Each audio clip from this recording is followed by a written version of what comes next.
It's a pleasure to welcome to studio Michal Cotler-Wunsh, Israel's Special Envoy for Combating Anti-Semitism and a former Member of Parliament. Michal, thank you so much, as always, for being here. A very difficult time in the country. I want to start with a story that we broadcast on at the start of the show. 3 Israeli teenagers are at the funeral right now for their parents who were killed in a Hezbollah rocket attack. We've spoken earlier on in the show to a hostage family waiting for word on their loved one, their brother, who is still being held captive inside Gaza. And we know that soldiers continue dying in the battlefield defending the country. The country is in so much pain right now. What insights can you share?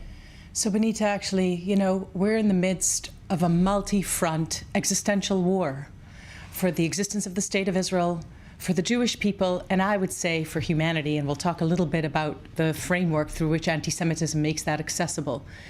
But one thing that I want to say every morning as we turn on the news and hear those unbearable words permitted for publication and look at the name and the face and the story of another soldier, or of this couple, a father and a mother, yesterday targeted by rockets, a barrage of rockets from Lebanon that has been ongoing since 10/7. One thing that I want to say about that just for a moment is this is an incredible people. The resilience and the strength, and every word at every funeral that I've attended and every shiva that I've heard, the understanding that this is a people that knows why we are fighting and what we are fighting for, makes me certain that we will prevail. Anti-Semitism is just another war front. Anti-Semitism is a predictor of the national security threat that it presents not only to the State of Israel as the Jewish nation state, but actually to every single place and space, country, institution, university, social media space that allows it to fester and to permeate. And in that, we have our work cut out for us, and a very important role at that. I congratulate my counterpart in Australia for being appointed. She joins what is about 30 special envoys for combating anti-Semitism. And I mentioned before, we will be convening, in fact, I will be meeting her there for the first time in Argentina, at the 30-year commemoration of the Amia Jewish Community Center bombing in Argentina by the very same Iran whose proxies continue to threaten the State of Israel and that peddles the same anti-Semitic hatred that we have to combat.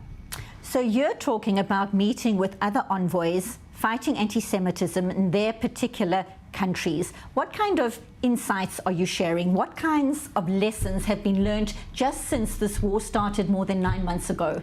So I want to make very clear, look, one of the unique things about this coalition of special envoys is that it's a global coalition. And that means that we have the, I'm going to say, not just ability, but responsibility to engage our own governments, other governments, the social media platforms, universities, wherever it is that anti-Semitism, and anti-Semitism has one definition. It doesn't matter where it's ravaging the space or place, or whether it comes from what's known as the extreme right or the radical left or the radical Islam. One definition, the International Holocaust Remembrance Alliance definition. It is critical that that becomes the looking glass for all of us that want to actually identify and combat this ever-mutating, shape-shifting hatred that today, very clearly in a post-10/7 reality, manifests in what is known as anti-Zionism, or the negation of Israel's very right to exist. There is no chance of combating anti-Semitism if we do not identify and combat this strain, mutation,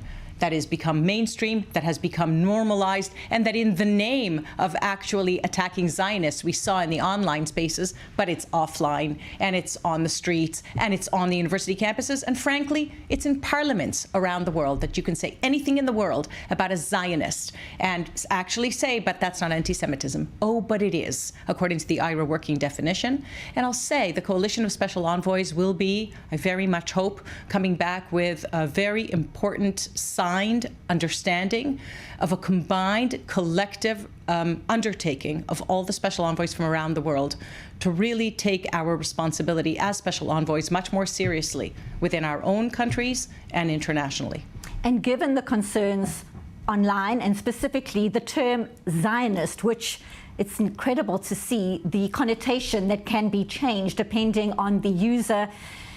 What is your take on Meta and the stance that they have taken? It certainly has been lauded by many parts across the world. I want to explain actually a little bit more about that. So when we first engaged the social media platforms in Israel's Knesset, as a member of Knesset actually, we asked all the social media platforms to not only enable us with transparency to understand the algorithm and their policy and their implementation of policy, but in fact to afford Jews the very same protections that they afford every other group on their codes of conduct, so to speak. Now, there are, in fact, protected characteristics, not just on Meta, on all of the social media platforms.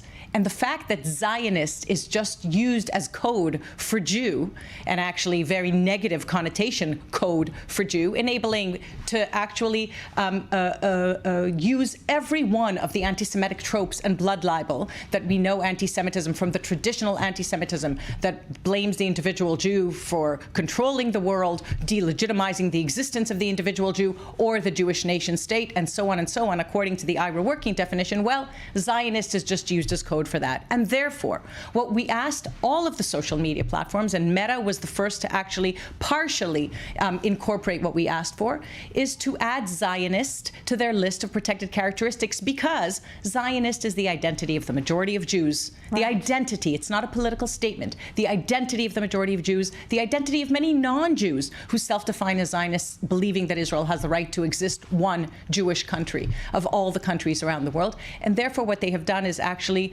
identify some elements of Zionists that will be protected as all other identities, not different, not special, all other identities protected on Meta. That includes Instagram, that includes Facebook. And now we'll see two things. One, that they actually implement this new policy. Right. Two, that other social media platforms hopefully follow suit. And three, if I may add, the importance of understanding that really what we need to be demanding of social media platforms for whom this is a business model is transparency, as I said before. Transparency of their algorithm, transparency of their policies, and transparency of the implementation of their policies, so that we understand what it is that happens online that polarizes and fragmentizes our societies, not just with regards to anti-Semitism, of which we have seen a tsunami in response to the 10/7 massacre and the war raging in Israel since.